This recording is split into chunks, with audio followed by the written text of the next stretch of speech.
What if your HOA queen decided your family legacy was a public nuisance that had to be erased?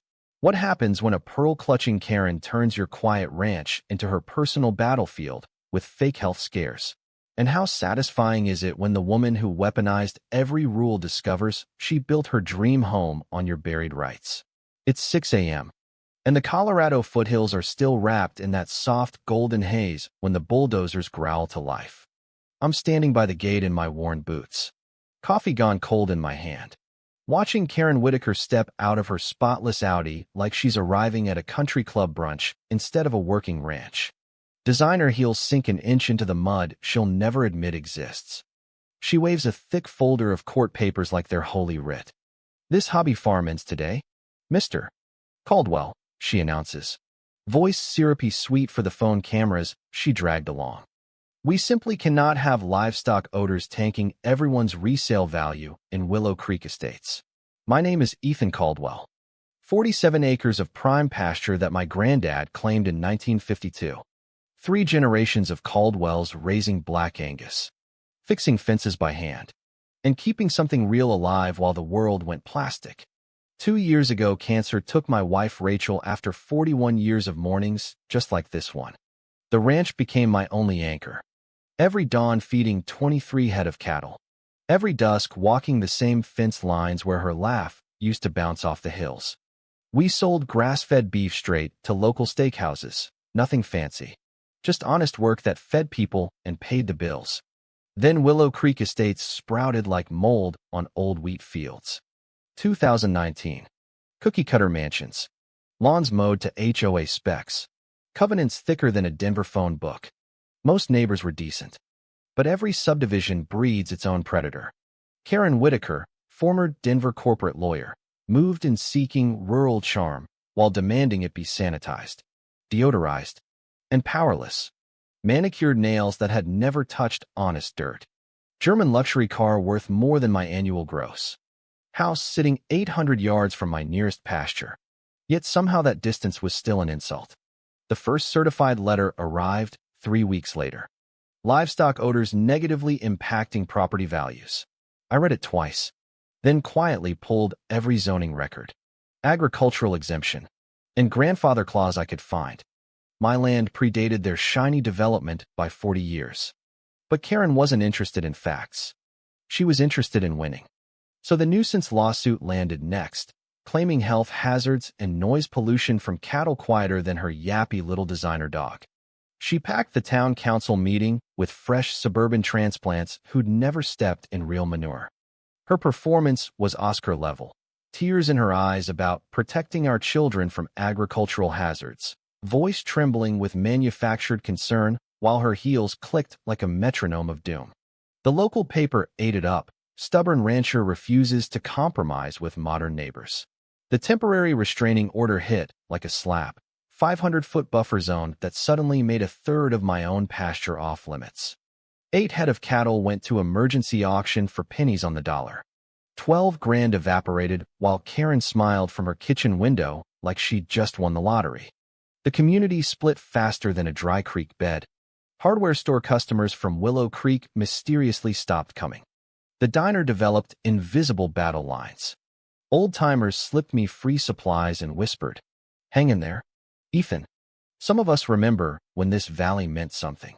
Meanwhile, Karen launched her social media crusade. Photos of my peaceful herd captioned like they were rabid wolves threatening suburban babies. That's when it crystallized for me. This wasn't about smells or safety. This was about power. She'd moved to the country but wanted to drag the city with her. Sanitized, controlled, and completely fake. She picked the wrong rancher. But she wouldn't know that until it was far too late. While she was busy lawyering my front gate, I was quietly preparing on terrain she couldn't even see. Karen's next strike proved she'd done her homework. She dug through county records and discovered my septic permit had expired during Rachel's illness when I was living in hospital waiting rooms instead of filing paperwork. County Health Department notice arrived with 30 days to upgrade or shut down. $18,000 I didn't have after her legal fees had already bled me dry. I sat at my kitchen table that night, instant coffee tasting like defeat, and remembered something my old man used to say, when they attack you with regulations. The best defense is their own violations. Two can play the paper chase. While Karen probably toasted victory with mimosas, I spent late nights in the county clerk's office under flickering fluorescents. Mrs. Rodriguez, the 70-something records lady, kept sliding me coffee and pointing to forgotten filing cabinets. Sometimes the old maps tell the best stories, she'd say with a wink that told me she'd seen plenty of newcomers learn hard lessons. Karen's property records were gold. That rustic stone fence she bragged about in the lifestyle magazine sat 6 feet over the setback line, clear code violation. Her fancy landscape lighting blasted dark sky ordinances meant to protect rural nights. Even her decorative pond required environmental permits she'd never bothered to get. I filed 3 separate counter complaints the next morning, each one meticulously documented. Paper clips snapping shut sounded sweeter than any symphony. The real gut punch came 2 weeks later when Karen's husband David showed up at my door at sunset, looking like a man who'd swallowed glass. He glanced around nervously before whispering, "We're leveraged to the hilt on the house. She needs those property values sky high, or we lose everything." Sweat beaded on his forehead despite the cool evening. That's when I understood. Karen wasn't just a bored power tripper. She was desperate, fighting for financial survival dressed up as community concern. Desperate enemies are predictable, and predictable enemies make mistakes. Sure enough, her retaliation came fast. An anonymous IRS tip triggered a tax audit demanding back taxes I didn't know. She organized senior citizens to file noise complaints about dawn cattle feeding. She even convinced 3 families to petition for new zoning to protect modern residential communities from incompatible land uses. While she hosted anti-farm rallies with catered finger food, I was making discoveries that would make her legal games look like kindergarten. Those late nights in the records office uncovered something massive. My original 1952 deed included subsurface mineral rights that extended under the entire Willow Creek development. 1890s mining claims never transferred. Limestone deposits worth millions in quarrying rights. The surveys my college roommate ran at night weren't revenge planning. They were proof. Every core sample echoed like justice grinding forward. Karen thought she was fighting a broke-down widower hemorrhaging money. She had no clue she was standing on land I legally controlled. The crunch of gravel under survey truck tires became the new soundtrack of my mornings. Karen's sabotage hit next, my 70-year-old, while suddenly tasting like bleach and death. County inspector pulled a decomposing raccoon from the sealed casing. "Raccoons don't usually commit suicide by diving into wells," he muttered. Karen's immediate press conference was textbook. "This just proves his operation threatens our groundwater." Fake concern dripped from every syllable while she secretly celebrated another weapon. But those hidden security cameras I'd quietly installed captured pure gold. Karen's teenage son sneaking in at 2 a.m., dumping industrial bleach like a suburban ninja. I didn't rush to the sheriff. Rachel used to say patience is the sharpest blade. Sheriff Martinez studied the footage in his coffee-scented office, weathered hands flipping through printouts.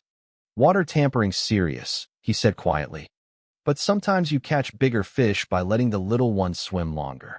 Instead, I requested a private meeting with Karen at the sheriff's office, neutral ground where her theatrics couldn't play. Her heels clicked nervously down the linoleum as I slid the timestamps and clear video across the table. Her coffee cup trembled in those manicured hands when she recognized her son's expensive mountain bike. Face went pale beneath the foundation. "Stop the harassment," I said simply, "or this goes straight to the county prosecutor with felony charges." 3 blessed weeks of silence followed. Karen made public statements about finding common ground, while I let myself hope the nightmare might end. But quiet was just her reloading. While I enjoyed the false peace, she unearthed an obscure county ordinance classifying vehicles over a certain length as commercial equipment banned from overnight residential parking. My cattle trailer, parked in the same spot for 15 years, suddenly illegal. She organized the Willow Creek Improvement Association, recruiting wealthy newcomers who pledged funds for endless legal war. Professional protesters appeared with coordinated signs, family values over farm smells. Local TV ran pieces about changing rural communities, interviewing concerned parents who'd never lived anywhere more rural than suburban Denver. That's when my surveyor Jake hit me with the real bombshell during a late-night session. "Ethan, look at this." Green glow of his GPS screen lit up decades of confusion. The 1952 survey had a critical error. My current fence line sat 50 feet inside the actual boundary, meaning Karen's prize rose garden and half her pool sat entirely on my land. Modern technology could correct 70 years of mistakes. Every property owner should verify boundaries with current tech, because old surveys hide powerful leverage. The irony tasted sweeter than revenge. Karen had been trespassing on my property while filing harassment complaints against me. Her daily power walks past my fence intensified, phone camera documenting imaginary violations, always dragging different neighbors to build her coalition. From my kitchen window, I watched her photograph those rose bushes she loved so much for social media. Bushes that were about to become evidence in a trespassing lawsuit that would flip our entire war upside down. The scent of her expensive perfume lingering near my fence line smelled exactly like someone walking into their own trap. Karen went nuclear with a federal EPA complaint claiming my cattle threatened the entire watershed. She hired an expensive Denver environmental lawyer the HOA somehow funded despite members threatening to quit over mounting bills. The inspector arrived in full hazmat gear like he was entering Chernobyl. Newspapers ran federal investigation of Caldwell Ranch, with photos that made my peaceful pasture look like a toxic wasteland. 60 days of quarantine crushed everything. Cattle couldn't sell. Income vanished. Bank calls started with that special tone that means, "We need to discuss your situation." But sometimes angels wear hazmat suits. Dr. Rebecca Torres, the EPA scientist, spent weeks testing and found zero contamination. "Your operation is cleaner than most city parks," she told me privately. Then slipped me contacts for agricultural rights attorneys who specialized in beating bureaucratic ambushes. My lawyer Janet Morrison discovered Karen's fatal mistake while reviewing the filings.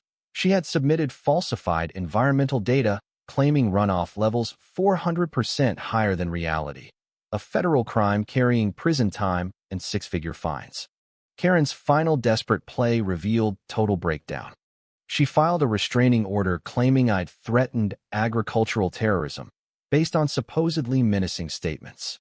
Sheriff Martinez reluctantly confiscated my hunting rifles while Karen performed Broadway-level fear on the courthouse steps. But while she orchestrated that theater, I was executing a 3-year master plan she'd never suspected. That visible front gate and the 23 head of cattle she'd obsessed over? Pure decoy. The real operation, another 40 head. Backup generators.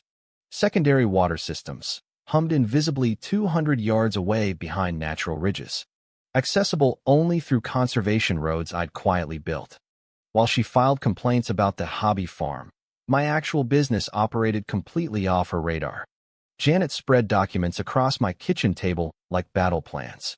"Ethan, you've been sitting on a nuclear option." The 1952 deeds included exclusive access rights to the county road. Every million-dollar house in Willow Creek sat on an easement I controlled. Those mineral rights under the subdivision meant any quarrying would trigger environmental studies that could shut down construction indefinitely. Karen had spent 18 months trying to destroy an operation she had zero authority over, while sitting on ground I legally owned. The psychological shift was seismic. Federal investigators cleared me completely and praised my ranch as a model of sustainable agriculture. Conservation groups that had quietly granted me protective easements in exchange for legal defense funding now bankrolled everything. Karen's HOA had burned $47,000 on legal fees and forced special assessments that had neighbors threatening to sell. Her own borrowed money evaporated faster than morning dew. The town hall meeting packed beyond capacity became the final act. Karen arrived flanked by a court-appointed public defender, former polish gone, voice cracking in a rambling 20-minute rant about protecting families from agricultural extremism. I stood calm, visual aids ready. GPS surveys proved her rose garden sat on my land. Environmental tests showed my operation cleaner than city parks. Federal endorsements validated practices that actually improved watershed health. My financial records showed $89,000 annual contribution to the local economy, while her lawsuits wasted taxpayer money. Janet presented the mineral rights bombshell. Spontaneous applause erupted. Willow Creek residents publicly apologized. New HOA leadership pledged cooperation. Karen's shoulders sagged as criminal charges for environmental fraud, trespass, and filing false reports stacked up. Her husband filed for divorce. The board stripped her title. Foreclosure notices appeared. Moving trucks became the new soundtrack of Willow Creek as property values cratered and families fled the litigation nightmare she'd created. The arrest made front-page news. Karen's mugshot showing disheveled hair and streaked mascara after security cameras caught her midnight attempt to sabotage my equipment. She'd triggered the motion sensors herself. Property destruction, criminal trespass, false reports, a trifecta of felonies no lawyer could spin. 18 months federal for fraud, plus state time. She lost the house, the marriage, the freedom, the reputation. I watched from the courthouse steps where she'd once performed her victim act. The settlement check for $143,000 covered every loss, and then some. My ranch received official Heritage Agricultural Preserve status. Property values rebounded stronger because the working ranch designation became marketing gold. Tourism dollars flowed from people wanting authentic experiences she'd tried to erase. The greatest win? Proving rural resolve outlasts suburban entitlement every single time. Karen wanted to drive me out of the valley. Instead, she created the cautionary tale that protects every family farm facing the same pressure. Look, I'm not here to preach. Just document everything. Verify your rights. And remember, the loudest HOA voice often hides the shakiest foundation. Sometimes the best revenge is simply owning the ground they're standing on, literally. Stay patient. Folks, justice might take time, but it always shows up wearing boots.